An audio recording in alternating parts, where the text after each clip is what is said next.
Hello there, and welcome back to Napalm's newest news. And in today's video about the hero of Jutland, the SMS founder Tann, I'm really excited to be able to announce the ship, but with it goes a severe warning. And that has to do what this ship means with what is stated in the dev blog outright.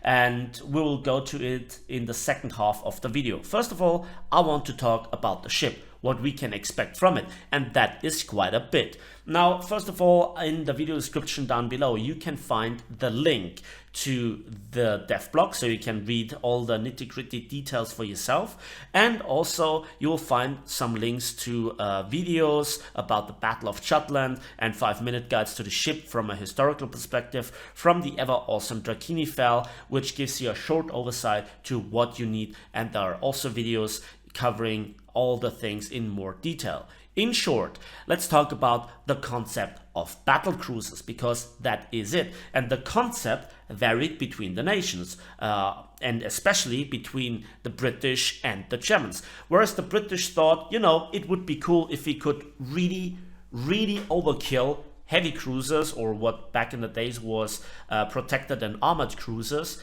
This ship, the British battle cruisers, were basically what we now would call heavy cruiser hulls with the appropriate protection, and then battleship grade firepower, so 12-inch turrets. Invincible class was the first. Then also high speed to run down those cruisers, making an entire class obsolete. But they were never really designed to stand in line fighting battleships or dreadnoughts.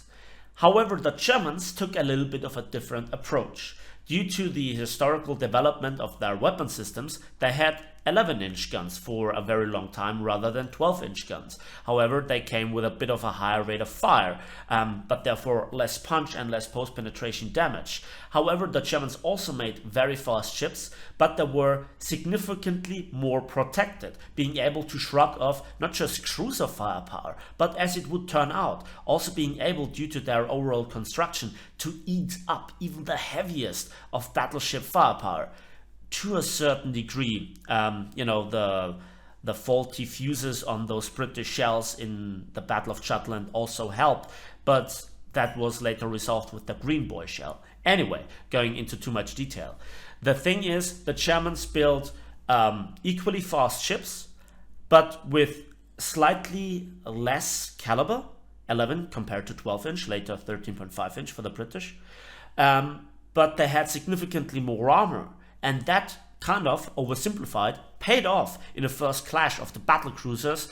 BT really lost quite a lot of his ships, not because there was something bloody wrong with them. They were never designed to go into that fight. He put them in this fight in the first place. So let's just talk about the dev blog. Sorry about going into here a little bit of historical stuff.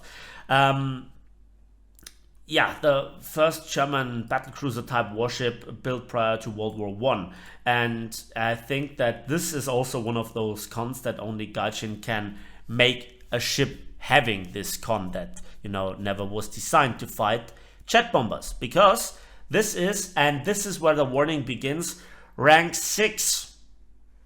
Rank 6, what does this mean? Let's have a quick look into the tech tree, and there we can see that the SMS Westfalen and the SMS Helgoland are on the left ship line, and I guess it would be just logical to continue this line with other dreadnoughts, of which there were many classes, and also the battle cruisers, of which there were many classes.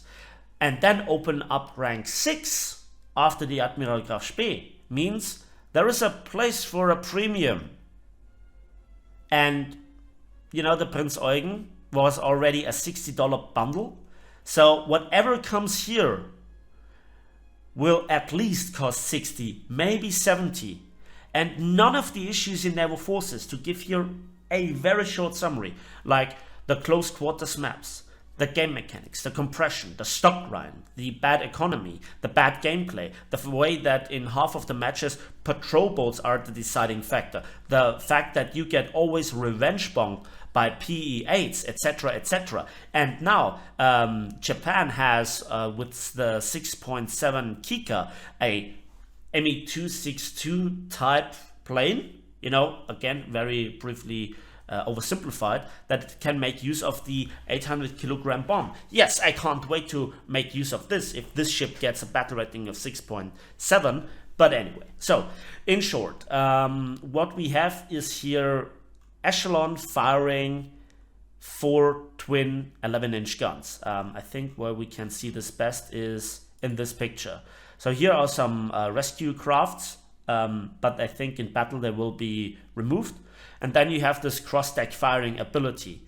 So you have a broadside of 8 guns, just like all the other German dreadnoughts. But the other German dreadnoughts have wing turrets. So that means that they have better firing angles, point number 1. Point number 2, they can switch side and or engage 2 targets at once, which this ship cannot really do in the same way. So it is a little bit of a downgrade to the firepower. Also, it has 11-inch instead of 12-inch guns.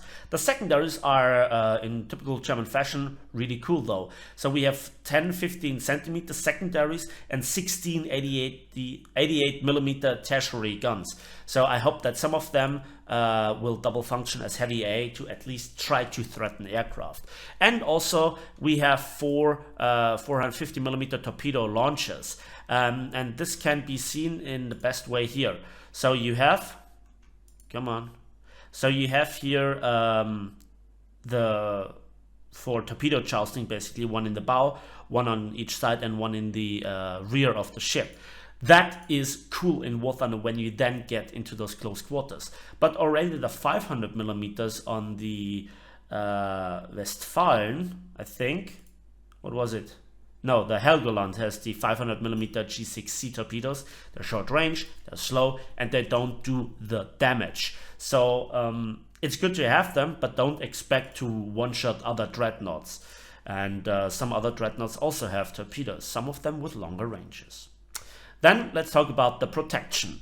So this is then very interesting because we have up to 250mm thickness down to 150 for the casemate protection. So that is definitely better than any sort of heavy cruiser, including the best protected, which is the Italian Zara, which has 150mm.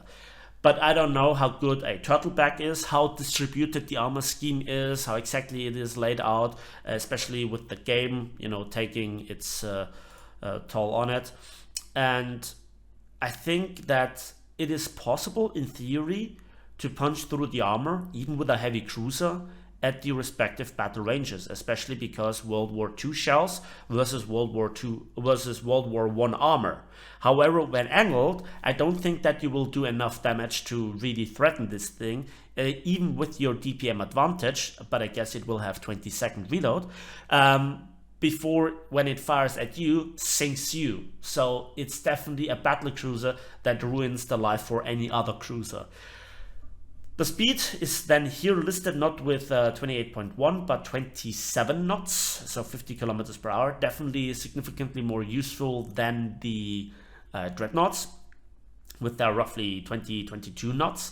However, still too slow to make an impact on the outcome of the gameplay, regardless of how many kills you get. And yeah, I think that it will have 6.3 of battle rating. Maybe if Gaijin really says, oh, there are not enough players because we ruin naval forces, then it also might be 6.7 straight like that. Anyway, I think a very interesting ship, especially from a historical perspective. However, from a gameplay perspective with rank 6, yeah, we'll see rank 5 premiums, and I urge you to not pre-order them once they get announced. I urge you to not vote with your wallet again like that. I urge you to think about this and ask you a very simple question. Did you have fun in naval forces so far? Are you willing to throw the wallet at Gaijin and then have a short-term fun? Or are you interested in the long-term health of the game? And I want Gaijin to earn all the money, but not that way. So at the moment, this is just a Tech 3 ship, but with it, we can expect rank 5 premiums for at least $60. And Naval Forces is definitely not worth anything like this. And Gaijin had the golden chance of opportunity, the golden opportunity to reorganize naval forces with the split of the territory, which just turned out to be selling more premiums to essentially have an impact on the outcome of half the games that you play in naval forces. Naval forces is in a disastrous state, and to throw ships on it, even as awesome as this one, just doesn't change it. I'm excited to see it. I will play it. I will probably make a video about it. But what it means for other premium cruisers, be them light or heavy, it's definitely not an improvement, right? The compression, the gameplay, the stock grind, the economy in general, the map design, the revenge killing by planes, etc, etc, etc. It's all just simply bad. And the ship is good. I can't wait to see it. And that has been my dev blog, my realistic expectations, and also my warning. So that's it for me today. Thanks for watching. Thanks for listening. I hope you enjoyed this video. Please give it a like, give it up, share it with your clanmates. Let me know in the comment section what you think about it. And as usual, we will see each other on the battlefields, in the skies, and on the waves of War Thunder.